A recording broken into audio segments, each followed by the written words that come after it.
એક રિયલ હકીકત તમને કેમ, મેં જ્યારે ઇન્ડિયાથી કેનેડા આવતો હતો ત્યારે બધી બેગો પેક કરવા માટે આ લાવવાનું છે, પેલું લાવવાનું છે, ફલાણું લાવવાનું છે, આ બધું લાવીને આપણે વિચારીને બધું મૂકીએ, પણ આપણને જિંદગીનો ભરોસો જ નથી કે આપણે એ જગ્યા પર પહોંચવું કે નહીં પહોંચવું, કોઈ ભરોસો નથી. તો બી આપણે આટલી બધી તૈયારી કરીએ, પણ જે વસ્તુ કુરાનમાં આપેલી છે કે મોત હક છે અને એની તૈયારી જ આપણે નથી કરતા, નથી નમાઝ પઢતા, નથી અલ્લાહથી દુઆ માંગતા. બસ જે હોય તે બધા ઈગો અને ઘમંડમાં જ ફરે છે કે મારી લાઈફ છે, મેં જે કરું તે.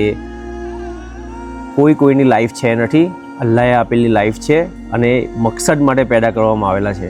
તો આખિરતની તૈયારી કરો, કેમ કે એ જ કામ આવવાનું છે. જિંદગીનો કોઈ ભરોસો નથી.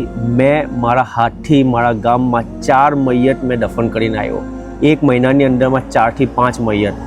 તો એ જોઈને તો ઇબરત હાસિલ કરવું જોઈએ કે જિંદગીનો કોઈ ભરોસો નથી. હલાલ કમાઈ ખાવું, લોકો હરામ સૂદ આ બધી વસ્તુ ખાય છે, તો એ બધું કંઈ કામમાં આવવાનું નથી. જિંદગી ગમે ત્યારે એન્ડ થઈ જાય. લોકો એવું વિચારે કે મરવા પહેલાં મેં માફી માંગી લેવા, પણ માફી માંગવાનો ટાઈમ આવે તો માફી માંગે ને, બાકી શું માફી માંગવાના તમે? એના કરતાં બહેતર એ છે કે અલ્લાહ પાસે હલાલ રોજી માંગો, અલ્લાહ તાલા બહેતર રોજી આપે અને એમાં જ બરકત આપે કે હરામ તરફ જવાની જરૂરત નહીં પડે. અગર આ વાતમાં તમે એગ્રી કરતા હોય તો આગળ બી તમે બીજા ભાઈઓને સેન્ડ કરો, તાકી એ લોકો બી ઇબરત હાસિલ કરે અને આખિરતની તૈયારી કરે. જઝાકલ્લાહ ખૈર.